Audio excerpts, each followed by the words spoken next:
Hey friends, welcome back and happy Friday. We made it to the end of the week. Way to go. And I know for a lot of you, you're heading into another weekend of ministry.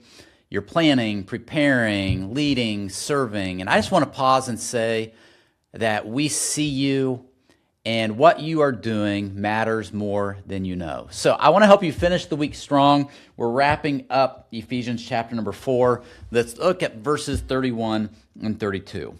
Paul says, "Let all bitterness and wrath and anger and clamor and slander be put away from you, along with all malice.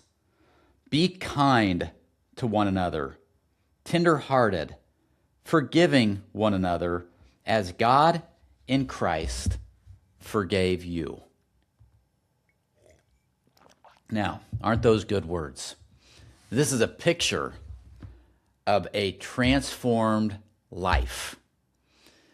And it's not complicated, but it is highly intentional. You have to let go of some things.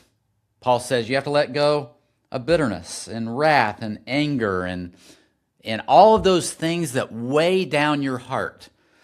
And instead, Paul goes on to say you have to choose something different.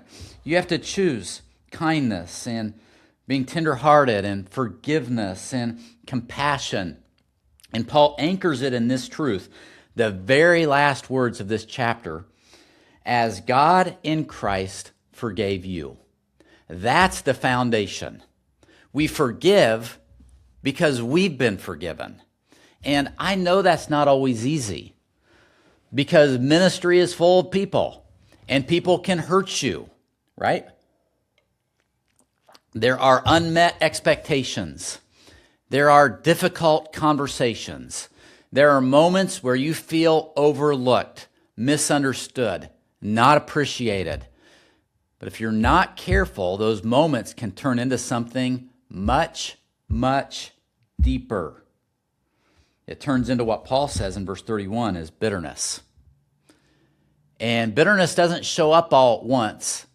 I've learned that bitterness builds over time. But the truth is, you can't lead people well while you're holding on to bitterness, because it will shape your heart, it'll shape your perspective, it'll shape how you lead. But when you release it, when you choose forgiveness, as Paul says, you step into freedom. So as we close out this week, here's a simple challenge. What do you need to put off? How is God renewing your mind? And what is it that you need to put on? And I don't want you to just hear this from me. I want you to live it, right? Lean into it this weekend as you minister. And hey, remember that we're praying for you as you head into a weekend of ministry. You are making a huge difference. So keep going.